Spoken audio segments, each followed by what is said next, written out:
Okay. How pleased are you with the start of the season? Well, as we were expecting, it's been a demanding start. What I've been pleased is, first of all, the competition for places that we got in the squad and we developed in the squad, and second, obviously, the mentality. I think we are a side that we've become competitive in every game that we've gone into. Looking into the start, the only defeat that we had against Manchester City, I even felt in that game that we had a really strong role, and we were unfortunate that we couldn't get that first goal. But tricky away ties, Spurs and Southampton and Swansea, keeping 3 clean sheets, having 3 very strong performances, and then obviously playing at home. We've been through very good periods in order to test the squad, to find out about different partnerships, and all in all, it's been a really interesting start of the campaign. I know it's early days, but I mean, last season there was sort of serious questions asked about perhaps the defence and the stability of that defence. Have you answered some of those, or are you answering some of those questions about, not letting in conceding goals? We're a team, and I always, the way we want to play is to win football games. I will never build a team in order to keep a clean sheet, and been happy about that.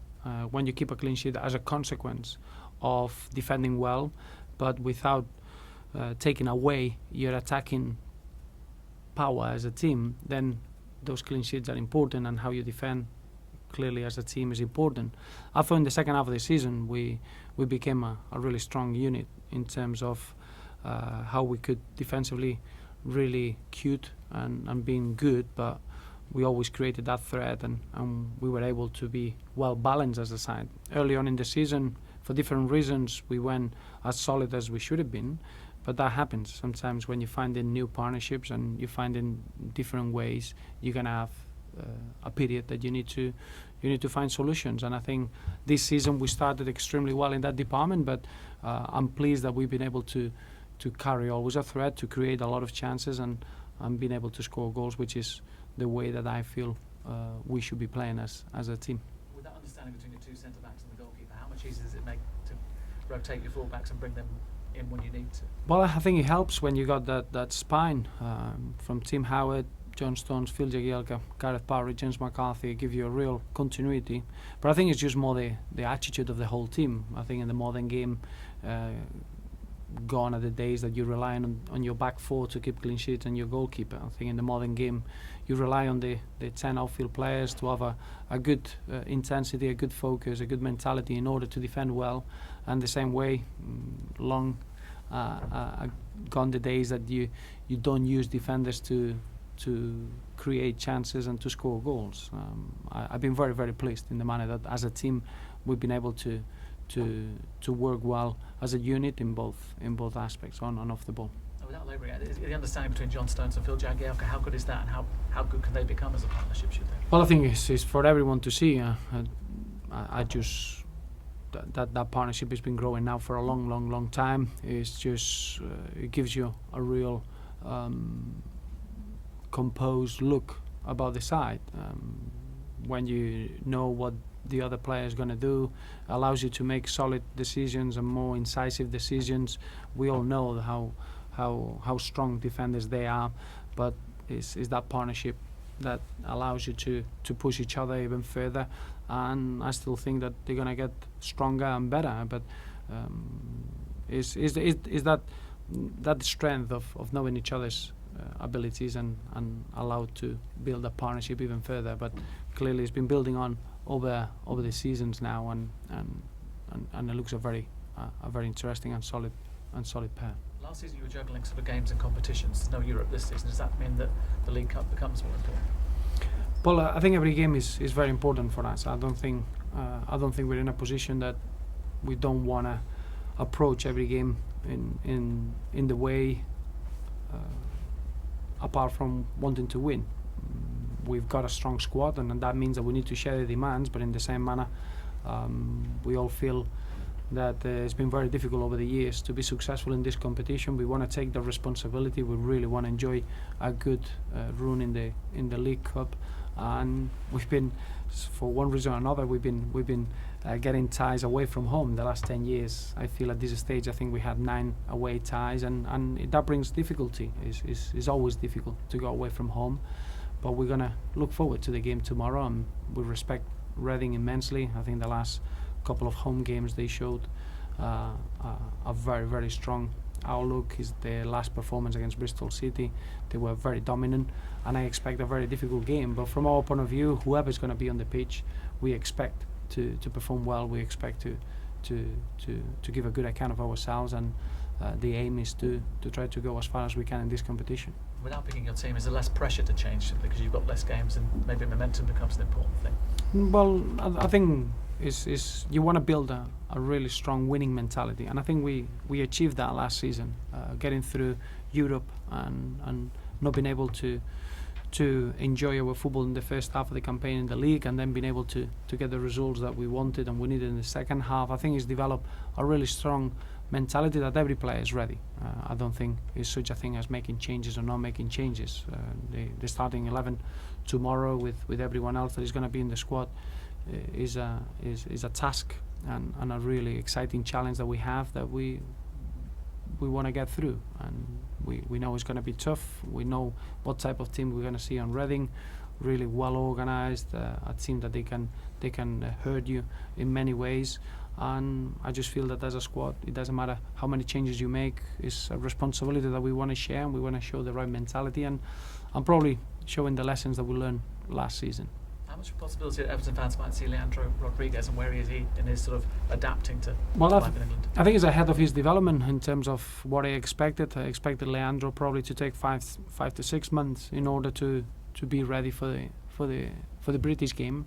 I've been very impressed with him, not just in training. I think the games that he's been playing with the under-21s, he scored in both games. He's always showed an incredible street footballer's way of playing the game, which probably helped him to be ahead of the program that we expected. So he will be involved. He will be in the squad, and then it will be just down to the needs of the game and how everything goes to see Leandro or not. I know at the weekend there was a suggestion you might look at the Morales sending off again. What's the situation there, Roberto? We were really disappointed in terms of being at the end of that decision. The truth is that his was his first challenge, his first action in the game. He looks worse than he actually is. Kevin is never looking at the opposing player. It's not that there is an intent. It's not a malicious challenge, but his foot is high, and is a very harsh red card. From that to be able to appeal and get the decision overturned is difficult. I don't think that we got a chance to do that. I just feel that the red card is very harsh. I don't think it was the right decision, but in the same way, understanding how the system works, I don't think we got a chance to get it overturned. So we need to feel heard with the decision and support Kevin, because he showed the right intention. He wanted to help the team, and he just over keen to win the ball, nothing else. He stood on his feet. It wasn't a reckless challenge. It wasn't a dangerous challenge. Probably his foot was a little bit too high, but his intention is to win the ball. So I think it was very, very unfortunate to get the red card. Thank you. Thanks, Roberto. Ross Barkley needs just one more appearance to reach 100 in all competitions. It's quite remarkable, really. But how impressed have you been with his development? Very, very well. When you realise of that landmark, it's quite impressive at his age already to play 100 games for Everton is a remarkable achievement. Remember that as a young man he had a really, really bad injury, and since then he's such a reliable footballer in terms of always being available, always being ready to play, and that's a really strong sign. I'm looking at the last 20 games that he's played for Everton, and I think you've seen an incredible development in Ross' potential, and I still think that he's got, clearly at his age, he's got a long way to develop, but his performances this season, they've been really, really impressive. We found a player now that he knows exactly what he is.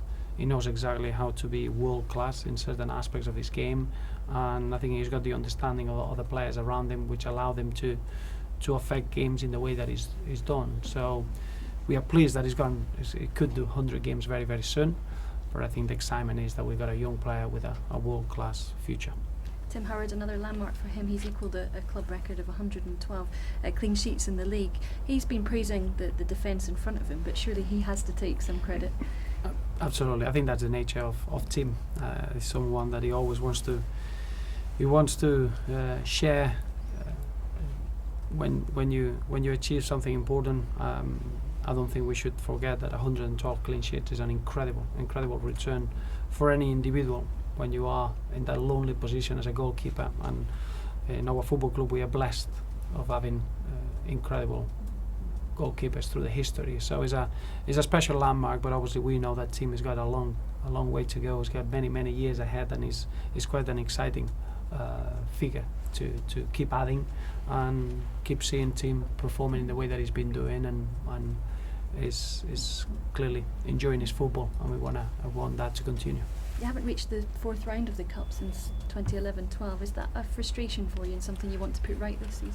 Yeah, it's not a frustration. I think it just shows how difficult it is. It's difficult because I don't think we've been fortunate in this competition in general. I don't think we've been blessed with easy ties that sometimes you need. I think all the games, most of those have been away from home, and as we saw in the previous round, we went to Barnsley. We were outstanding throughout the game, and we had to be at our very best. So we expect exactly the same against Reading. We'll have to be at our very best if we want to compete.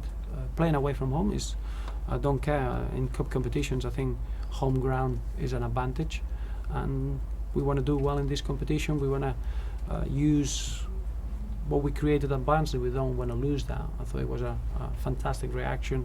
It was a great celebration with our fans, and clearly we want to carry on doing that. What do you think the players learned from that performance at Barnsley? Well, you learn many things. I think you learn that any football game, you need to build it around those ingredients that you need as a good team, with this hard work, resilience, and you need to remember that on the day Barnsley were very good and very clinical. You don't get many oppositions that in 2 shots on target they get 2 goals, and it's how you react. I think what we learn is that we got a very strong group, that we can rely on each other, that we can really push each other and face adversity. And again, I think we got a really good bank of experience now. What we experienced in the last 2.5 seasons, or nearly the 2 full seasons that we had together, playing in Europe, having to adapt into different things, is that I think we got different dimensions within the team to be able to call on whenever it's needed. So that reaction it was based on the character of the group, and that's something that it gives you an incredible opportunity to go forward, to be a flexible team, but in the same way to rely on each other and push each other to whatever is needed. At Barnsley, we saw a sparkling substitute performance from Gerard Deulofeu. We've not seen that much of him this season. Where is he in his sort of acclimatisation development? Jerry had a setback when we played Arsenal in the Asian Trophy in Singapore. Obviously, that set him back because he worked really well. Remember, you need to understand, Jerry didn't play much football since January. And that's a long time. I just feel now he's ready. I thought the performance against Swansea showed you that. We came over half an hour with a lot of defensive duties and a lot of responsibility, and then he brought that bright spark in 2 actions that he could have won as the game. I think Jerry's ready to slowly be introduced this season and have a really strong ending of the campaign. That's what I always wanted from Gerard Deulofeu, being in a position that he knows how important it is for the team, but having to earn every single minute that he's going to play on the pitch, and I think is well on the way on achieving that. Thank you. Thank you.